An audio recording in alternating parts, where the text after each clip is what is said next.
Bonsoir à tous et bienvenue en direct sur KTV. Nous sommes le mercredi 9 octobre et à la une de ce journal, la qualité et l'accès à l'eau sont à partir d'aujourd'hui et jusqu'au 11 octobre au cœur de l'actualité de l'île. Des enjeux sanitaires essentiels dans un territoire où l'eau est une ressource fragile et non accessible pour près d'un tiers de la population. Les acteurs de l'eau à Mayotte sont donc réunis à l'hémicycle du conseil départemental pour un colloque de 3 jours.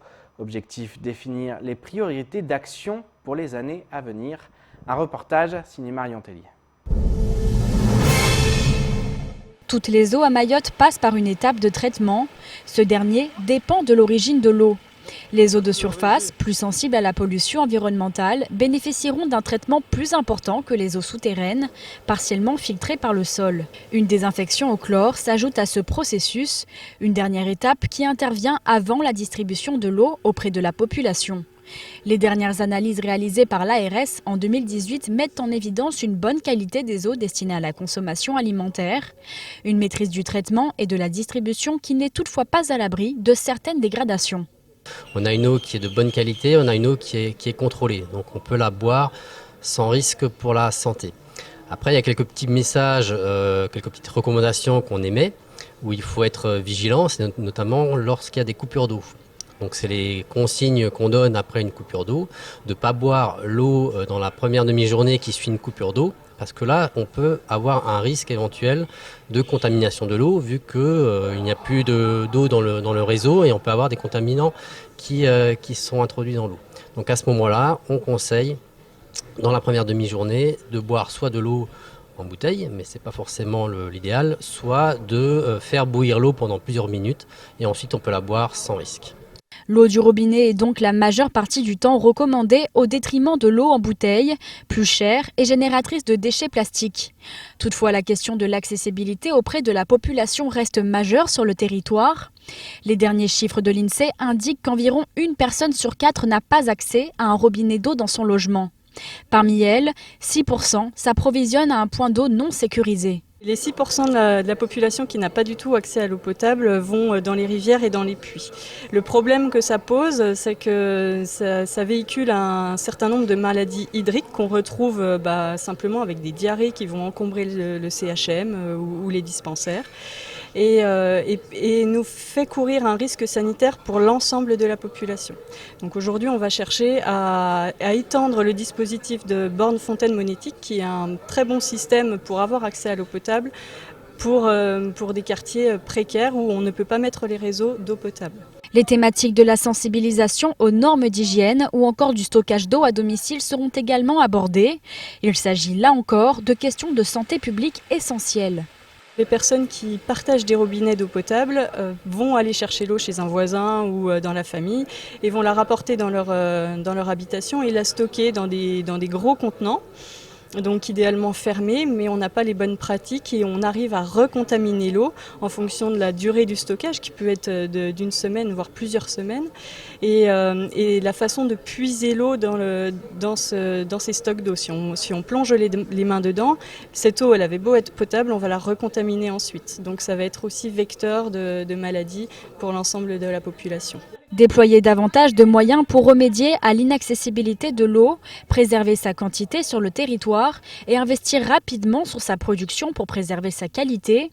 3 points d'étape sur lesquels les experts devront se pencher. À l'issue du colloque, un rapport leur sera demandé.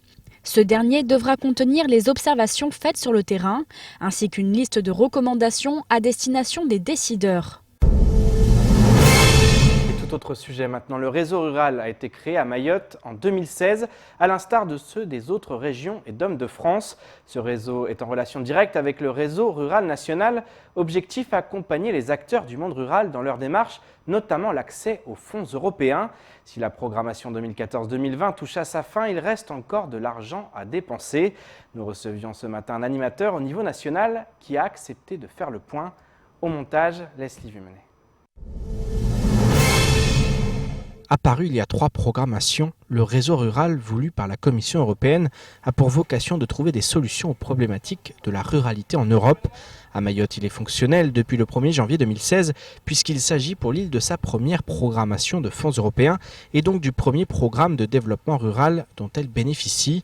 L'animation du réseau rural local est assurée par le lycée agricole de Coconi par délégation de l'autorité de gestion, à savoir la DAF. Depuis maintenant 3 ans, ces missions sont aussi diverses que variées. Le réseau rural donc, est lié au FEADER, donc tous les fonds européens qui sont liés au financement de l'agriculture, mais pas seulement, en fait, au financement aussi du développement rural dans tous ses aspects. C'est ça. C'est pas que l'agriculture. Hein. Voilà, c'est vrai qu'on a tendance, en fait, tout de suite, dès qu'on parle du FEADER, dès qu'on parle de la PAC, à penser, en fait, aux agriculteurs, à des champs, tout ça, ce qui est, en effet, une grande partie des financements européens et qui est à son importance, mais elle est fortement liée à tout ce qui est lié aussi à l'humain et au développement des territoires dans les campagnes. C'est quoi, un exemple? Développement rural dans les campagnes, c'est quoi? Par exemple, il nous faut en fait des terres et de la terre vivante. Il nous faut des agriculteurs, mais aussi dans les territoires, il nous faut aussi de la vie, de l'économie sociale et solidaire, des bâtiments, de la culture, des crèches, tout ce qui peut justement être ce lien et donner de la vie aussi dans les villages. Rurale. Animateur du réseau au niveau national, David Alaoui suit de très près le réseau local. Il a ainsi pu relever les particularités de la structure à Mayotte. De ce que je peux voir au quotidien dans mes échanges, parce que même si je suis à Paris, je suis constamment en échange avec mes collègues de Mayotte, la très forte proximité, la communication, c'est très rare de voir justement un réseau rural qui peut communiquer justement sur les ondes radio, qui aussi proche, qui va aussi penser vraiment aussi à des problématiques de dialecte qu'on ne rencontre pas forcément dans d'autres régions, faire de la documentation qui soit accessible pour tous avec les bonnes informations, ça ne se voit nulle part ailleurs. Et aussi une question. Vous avez une bonne chargée de communication aussi. Hein. Voilà, tout à fait. Et aussi, un aspect, par exemple, que j'ai trouvé très intéressant, c'est que au niveau national, on avait organisé une journée sur la thématique de l'égalité femmes-hommes. Et elle est encore plus prégnante dans le milieu agricole, dans le milieu rural. Et par exemple, quand on a organisé cette journée-là, le réseau Mayotte a été un des premiers réseaux à nous dire, mais Banco, nous, c'est une des thématiques sur lesquelles on travaille beaucoup. Il y a eu une journée d'organiser de rencontres aussi sur le territoire ici. Et dans les thématiques, c'est une des choses qui ressort. Concernant les fonds européens, cette première programmation touche à sa fin. Néanmoins, il reste encore du temps pour tenter de consommer le maximum d'argent et éviter qu'il ne soit renvoyé à Bruxelles. Je ne rentrerai pas non plus dans ces détails qui, je pense, sont un peu compliqués à comprendre, mais il y a des mesures transitoires qui sont mises en place, qui permettent de faire la jonction dans les programmations. Là, il y a encore des enveloppes à pouvoir consommer, des projets à déposer, donc des GAL, des groupements d'action locale qui sont sur les territoires de Mayotte et qui ont aussi des lignes de finances. Donc ça continue jusqu'à la fin de la programmation. On a une idée de ce qui reste à consommer pour Mayotte ou pas? Pas encore? Oui, mais alors là je ne rentrerai pas dans ces chiffres-là. Il y a par exemple aussi on peut voir qu'il y a certaines mesures d'investissement, des mesures 4 ou autres, qui sont où il y a beaucoup de demandes. Donc là même justement dans ces rajustements-là, des fois il y a des lignes où finalement on demandera très peu sur cette programmation et d'autres on demandera plus, et ce qui permettra après pour la prochaine programmation de dire finalement les besoins sont autres. Demain matin, une assemblée générale doit se tenir à l'hémicycle Younoussa Bamana. L'occasion pour tous ceux qui le souhaitent d'adhérer gratuitement au réseau rural et de pouvoir ainsi bénéficier de l'accompagnement qu'il offre à Mayotte. Et place maintenant aux invités de la rédaction. Ce soir, nous accueillons Ismaël Tarim, le responsable du pôle innovation au sein de l'ADIM. À ses côtés, Régis Guillet de la société Devinov. Messieurs, bonsoir. Bonsoir. Le micro. Prenez bien votre micro. Bonsoir, j'ai bien dit Devinov. Devinov. Développement innovation. Je vais commencer avec vous, Ismaël. On a parlé de l'ADIM récemment, notamment avec Invest in Mayotte, qui était un événement qui visait notamment à faire la promotion de l'île dans le projet, par rapport au projet gazier, par rapport effectivement aux investissements dont a besoin l'île dans plusieurs domaines. Là, on est sur le domaine de l'innovation avec la deuxième journée de l'innovation sur le territoire, deuxième édition des Journées de l'innovation. Ça a commencé aujourd'hui avec des moments phares. Comment ça s'est passé cette journée? Bonsoir. Une très belle journée. Une belle réussite. Il y a eu du répondant, le public, les acteurs ont répondu présent à l'invitation du président de l'ADIM. Je précise tout simplement que cette initiative des journées d'innovation a été organisée en collaboration avec nos partenaires et notamment, principalement, les services du conseil départemental. Donc oui, c'était une très très belle réussite. Avec notamment un moment phare, à 11h, la signature d'une charte. Parlez-nous de cette charte, qu'est-ce qu'elle va apporter et en quoi elle consiste exactement? Alors, l'année dernière, il a été créé ce qu'on appelle le réseau d'innovation. C'est un réseau constitué de plusieurs acteurs qui militent pour le développement de l'innovation, du concept de l'innovation. Et cette année, on s'est dit, il faut sauter une étape. Il faut aller un peu plus loin. Voilà, formaliser ce réseau. Et c'est justement à travers cette charte, un outil technique. C'est un document? C'est un document cadre. C'est un document cadre, justement, qui va donner la légitimité, la crédibilité à tous les membres de ce réseau pour travailler ensemble, de concrétiser cet accompagnement pour mieux travailler ensemble. Et ce document aussi trace les différents moments où le réseau doit se retrouver. Je précise juste que dans le réseau, il y a deux instances. Il y a une instance technique et il y a une instance gouvernementale. Voilà. Régis Guay, je me tourne vers vous parce que c'est vous qui êtes à l'animation des ateliers. Il y a eu un atelier aujourd'hui, il y en aura encore 2 demain. Est-ce que vous pouvez nous parler justement de ces ateliers et pourquoi vous avez voulu faire sous cette forme, comme l'année dernière, puisqu'il y avait eu aussi également des ateliers? Alors, l'année dernière, il y avait un petit mélange, on appelle ça atelier formation. C'était à la fois l'idée de l'année dernière, c'était la démystification de l'innovation. Donc ça a été un mélange à la fois de formation, dire qu'est-ce que c'est l'innovation, et puis des petits ateliers. Là, cette fois-ci, on est rentré dans une autre démarche, qui est plutôt une démarche qu'on pourrait appeler de démocratie participative. C'est un mot à la mode, mais c'est créer des groupes de travail sur le thème de la stratégie de ce fameux réseau d'innovation. Concrètement, comment on fait? Voilà, tout simplement. C'est des groupes qui réfléchissent suivant un petit processus que j'ai mis en place et pour faire émerger donc des stratégies ou même des idées, comme ce qui s'est passé cet après-midi. Quelques petites idées intéressantes qui sont apparues dès maintenant. Alors aujourd'hui, c'était les acteurs de l'innovation. Alors, qui sont les acteurs de l'innovation à Mayotte? Alors, là, en fait, aujourd'hui, c'était... ces ateliers vont se répéter donc aujourd'hui, demain et de façon différente demain. Les acteurs, là, aujourd'hui, il y avait dans le groupe des personnes qui accompagnaient et puis des entreprises.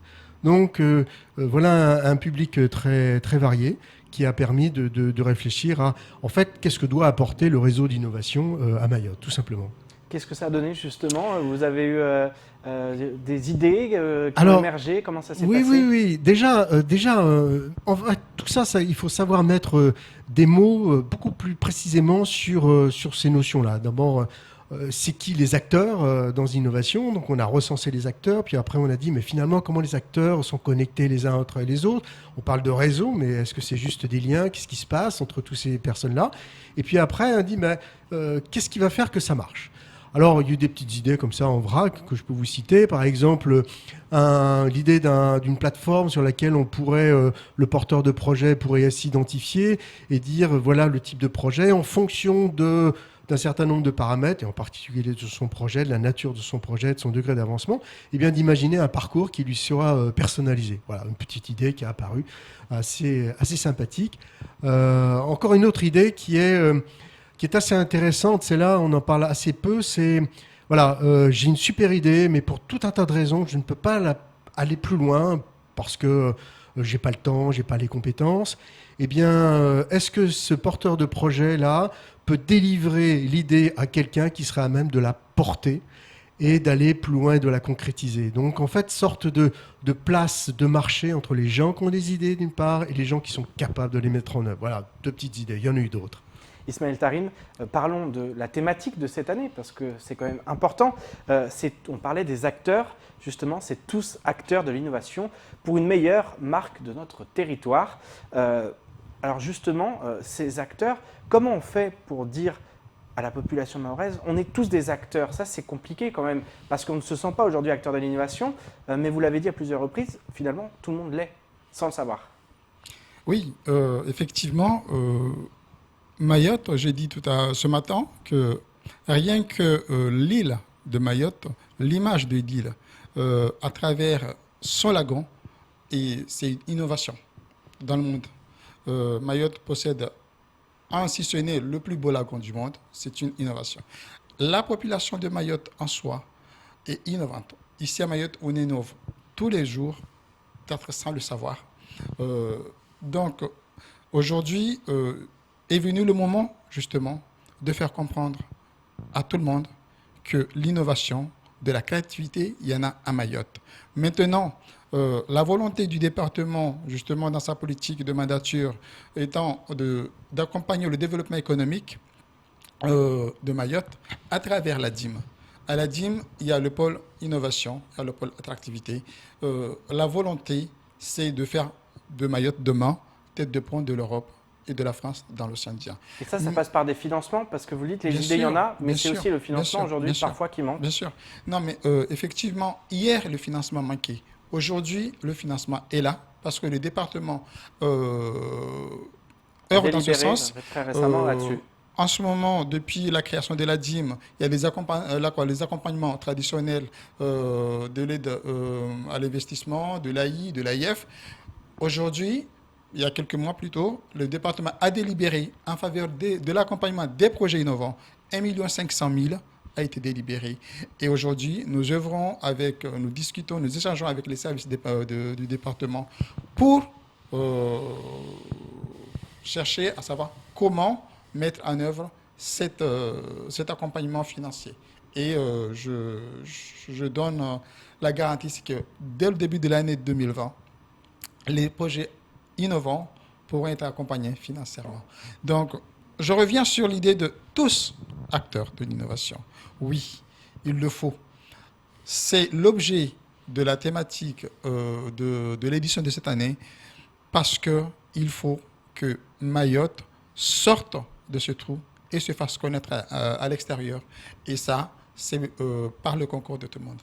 Régis Guillet, je me tourne vers vous pour conclure, le temps nous presse. Un mot rapidement, quelle finalité, comment va se conclure finalement, comment vont se conclure ces 2 jours sur l'innovation, notamment demain? Qu'est-ce qui va se passer après? Qu'est-ce qui va se passer après? En fait, je pense que qu'est-ce qui va se passer pendant ces 2 jours? Je pense que ça va être une prise de conscience de cette notion de tous acteurs.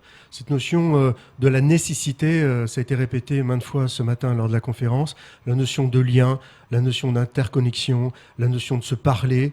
Et je pense que ça, c'est vraiment ce qui va ressortir de ces 2 jours de l'innovation. La nécessité de faire du lien avec tout le monde.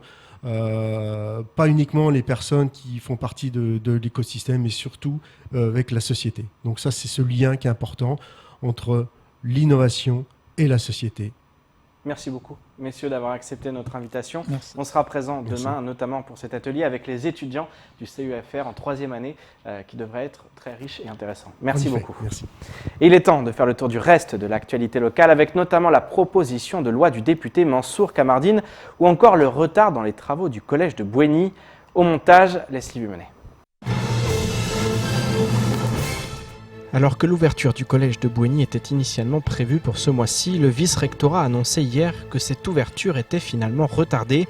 En effet, les entreprises chargées d'un certain nombre de finitions ont accumulé un retard qui bloque la livraison de l'établissement. Pour rappel, le collège de Bouéni accueillera 1028 élèves, avec une surface de 6418 mètres carrés d'aménagement intérieur et de 6490 mètres carrés d'aménagement extérieur.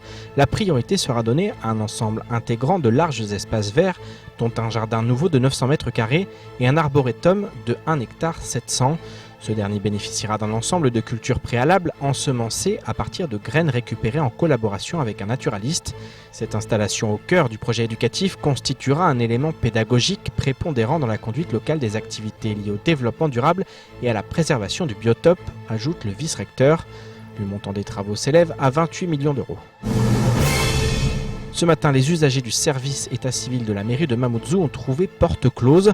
En effet, suite au malaise d'une agente de la municipalité, l'ensemble des agents de ce service a décidé de débrayer. Selon eux, cet accident est lié à la climatisation qui ne fonctionne pas dans certains bureaux. Si selon une source interne, des réparations ont eu lieu hier, des problèmes électriques empêcheraient encore le bon fonctionnement de certains climatiseurs. Les usagers qui attendaient dehors en plein soleil ont été invités à rentrer chez eux et revenir demain pour être éventuellement accueillis.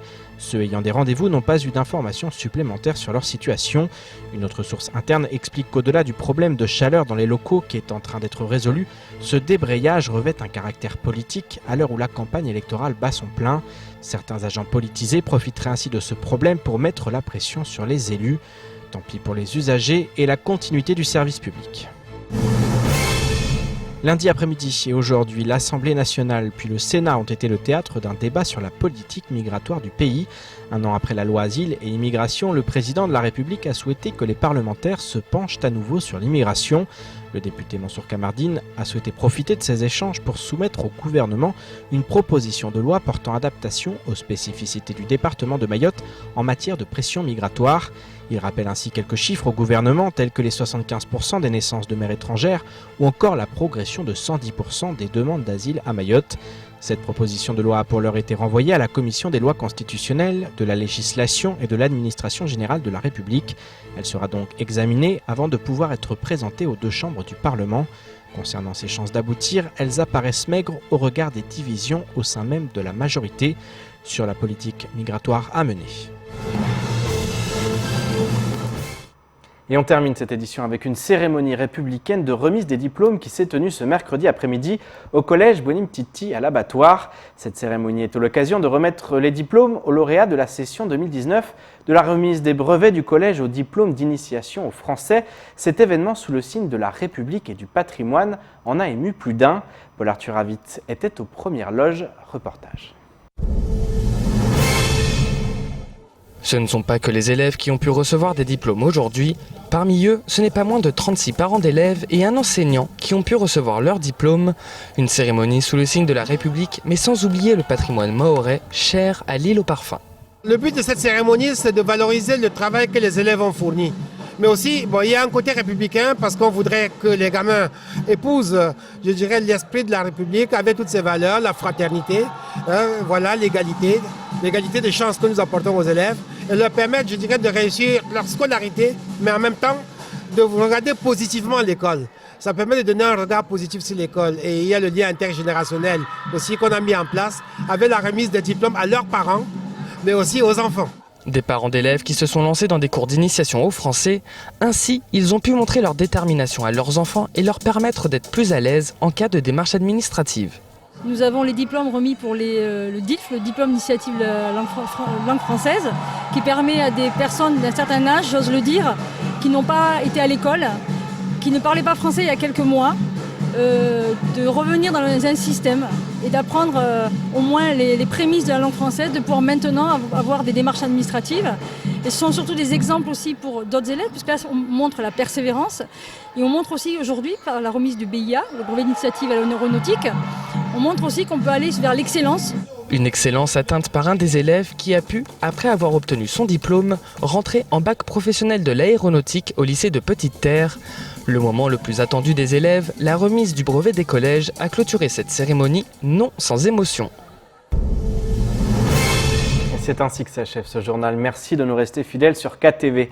Pour ma part, je vous donne rendez-vous demain dès 19h pour décortiquer comme chaque soir l'actualité locale. Excellente soirée sur Quasi.